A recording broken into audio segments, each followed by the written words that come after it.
consultorio oftalmológico vamos a hablar de queratocono. Para hablar de esta temática y conocer de qué se trata, tenemos con nosotros a la doctora Paola Pacheco, de Oftalmovisión, y también al doctor Martín Larrea. A ambos les agradezco que estén con nosotros esta mañana y que nos expliquen en qué consiste esta patología. Buen día a ambos. Bueno, buen día María, gracias por la invitación. ¿Empiezo yo, Martín? Dale. Adelante, primero las damas, ¿le parece, doctor? Fundamental. Perfecto. Bueno, el queratocono, para que la población lo entienda, es una enfermedad que afecta a la córnea. Ya dije en algún otro programa que la córnea es la parte anterior del ojo, es transparente, tiene una curvatura especial y es parecida, para ser sencillo, a lo que sería la tapa de un reloj. En esa enfermedad es de carácter generalmente no inflamatorio, es progresivo y esa córnea empieza a perder el espesor, se va afinando. ¿Dónde se afina? Generalmente en el sector central o paracentral, que es desplazado generalmente inferior, y pasa de una forma esférica normal a una forma curva, se forma un cono, por eso la palabra. Entonces el paciente empieza a notar defectos deleterios, o sea, empieza a disminuir su visión y esa disminución de visión está causada por una cosa que llamamos astigmatismo irregular y también ese ojo se miopiza. De alguna manera, esa especie de pulido, ¿no?, de la córnea que se da con esta patología nos cambia el campo visual. Y a veces para notar y darnos cuenta nosotros como paciente, ¿qué es lo que vemos, doctor? En realidad lo que el paciente nota es una disminución de visión. Y cuando viene a la consulta lo que nosotros nos encontramos es que un paciente que tenía un cierto astigmatismo aumenta muchísimo o que comienza con el astigmatismo. Y cuando tenemos un cambio muy grande es que sospechamos que existe el queratocono. Y ahí comenzamos con los estudios para llegar al diagnóstico. Bien. ¿Y cuáles son las personas que tienen de repente más chances de que les suceda esto? Bien. La prevalencia de queratocono en la población en realidad está descrito entre 50 a 200 casos cada 100.000 habitantes. Viendo la población de Uruguay, que somos alrededor de 3 millones de habitantes, habría alrededor de unos 6.000 casos. ¿En qué casos se ve? Tú me preguntabas. Generalmente se ve 25% es de una causa hereditaria. ¿Qué quiere decir? Es transmitida de padres a hijos. O sea que el paciente que tiene un queratocono sería conveniente examinar a los padres y examinar a los hermanos para ver si tienen también la misma patología, porque les puede pasar. Y después está visto, otros casos, el resto serían esporádicos, y también se ven pacientes alérgicos, María. En pacientes que tienen alergias pueden tener atopías, pueden tener asma, y son chicos que se frotan los ojos en forma constante. Este no solo es un factor desencadenante, sino que además el frotamiento aumenta lo que llamamos la progresión, que pase de un estadio leve a estadios más graves y que precisan tratamientos más invasivos. De alguna manera esas alergias, doctora, tienen que ver con la irritación y con esa especie de foliación permanente cuando parpadea uno, ¿o no? No. La alergia es un componente, muchas veces puede ser estacional, hay diferentes tipos de alergia, pero bueno, hay que tratarlas a tiempo y prohibir al paciente el frotamiento, porque el frotamiento también descarga más las células alergénicas, los glóbulos de los mastocitos, e incentiva y aumenta más la alergia, el chico se frota más porque le pica más. Sí, es algo es que hay que difícil, frenar, ¿no?, sí, en es un los círculo chicos. vicioso. Entonces, y por ejemplo, en ese proceso, cuando uno detecta, uno tiene que usar lentes, imagino, porque además se me está hablando de un astigmatismo y que se incrementa. ¿El tratamiento sería ir cambiando los lentes o en algún momento llegar a algo más drástico, doctor? En realidad el tratamiento de esta patología sigue como una línea progresiva. Tenemos desde los casos más leves, en los cuales con un lente común lo podemos ir controlando.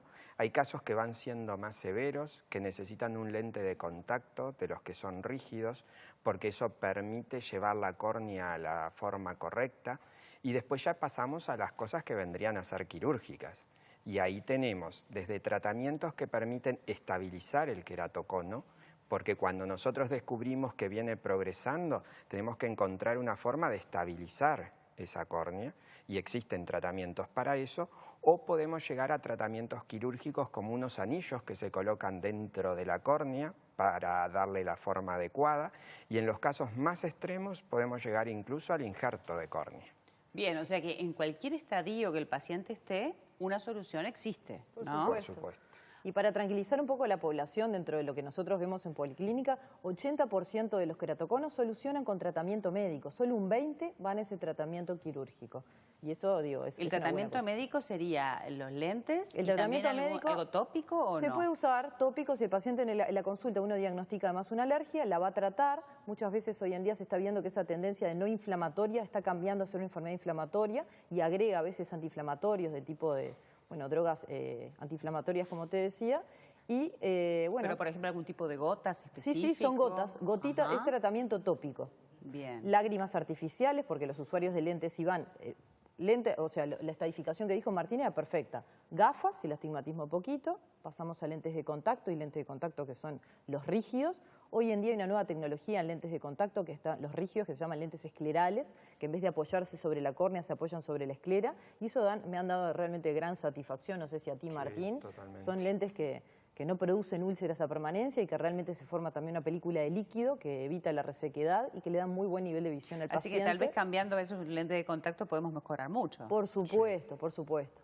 Y Sí, es bilateral la enfermedad. A veces un ojo tiene una forma más leve y el otro la más grave, y el tratamiento puede diferenciarse por ojo también. Sí, doctor, decía algo más. No, discúlpame. No, que el tema del lente de contacto también muchas veces es difícil la adaptación, porque el lente de contacto se tiene que apoyar sobre un ojo que tiene una deformación. Entonces, a veces esa misma deformación es la que lleva como que al lente se caiga. Es clásico que el paciente diga eso. Y esa es la gran ventaja del lente escleral. A lo que es más grande nos permite un mejor control de esa Pero también forma. es una manera de diagnosticar, porque el paciente no tiene ni idea que se le está generando un cono en el ojo, ¿no? Eso es Claro. algo que sucede y que de repente ese es uno de los motivos por el que se da cuenta, y también por ver cada vez menos. Exacto. Sin duda. Ahora, ¿yo entendí mal o era, además del astigmatismo, mencionó miopía? Porque son Miopía. como dos cosas diferentes, o sea Sí. que puede pasar de ver poco de cerca y también poco de lejos, puede darse en los dos casos. Cambia lo que se llama el poder dióptrico, es una terminología más difícil, pero la córnea, acordate que una córnea esférica. Esa córnea, como se afinó, cambió la curvatura y se formó un cono. Y se forman dos cosas, astigmatismo irregular, donde las imágenes no van a llegar nítidas a la retina, y también se miopizó. Son las dos cosas. E incluso en etapas más avanzadas, en los queratoconos estadio 4, se pueden formar cicatrices en el centro de la córnea porque afinó tanto que se descompensó una de las capas internas de la córnea, que se llama la décemet, y el paciente termina con una cicatriz, y eso sí van a terminar en un trasplante, o incluso hacen episodios agudos, que esos tienen pérdida brusca de visión aguda, el ojo se les pone rojo, tienen dolor, y se llaman episodios de hidrops agudo, donde se hidrata la córnea en forma brusca, y a veces, bueno, con el tratamiento se puede deshidratar y volver a la visión de antes. Sé que además se especializa en esa temática de trasplante de córnea. Sí. ¿Con qué asiduidad se realiza? Y bueno, no tenemos, o sea, dentro de nuestro país existe un único banco de órganos y tejidos, hacemos todos los trasplantes que podemos, pero a veces dependemos, ¿no?, de recibir las córneas, que no es fácil de tener la cantidad que la población necesita. Pero de repente es interesante decir que es la principal causa de trasplante de córnea en los jóvenes. En los jóvenes, es cierto. Bien. Es cierto. Bien. Datos muy interesantes y sobre todo, claro, uno termina diciendo que el diagnóstico es fundamental, porque el paciente lo que va a pasarle es que va a ver menos de lejos o de cerca, que también uno puede pensar que es la vida, ¿no? Claro. Que de repente es el proceso normal de la visión de una persona, consecuentemente con el tiempo ve cada vez menos. Pero la solución es totalmente distinta cuando uno diagnostica. Por supuesto. Y bueno, y la prevención es, ante una disminución de visión, consultar, hacer un diagnóstico pertinente. E incluso existen queratoconos, se llaman, Martín, tenés que haber visto muchísimo, subclínicos. El paciente está viendo poco, hay un astigmatismo, pero el médico examina al paciente y es como una etapa tan incipiente que no ve nada en el microscopio. Y ahí nos vamos a la tecnología. Existen pentacamo, topografías, que son mapas de la córnea, donde uno dice, acá apareció el defecto. Pero cuando uno hace como ese screening, como esa búsqueda, hay que hilar muy fino para darse cuenta de esto, doctor. Y a veces de repente en la voracidad de la velocidad no sucede. Sin lugar a dudas, digo, muchas veces puede pasar, pero como uno va haciendo un seguimiento del paciente, cuando uno va notando esos cambios, como hablábamos al principio, es que a uno le llama la atención y ahí puede orientarse para llegar al diagnóstico. Sí, será importante estar con un profesional que tenga el tiempo y las ganas de atendernos para detectar esto y para Ante la poderlo sospecha, seguimiento cada 6 meses y ver cómo va progresando. Y si ese astigmatismo va variando en el tiempo, ese paciente es altamente sospechoso. Bueno, nos han dado una clase, la doctora Pacheco y el doctor Larrea.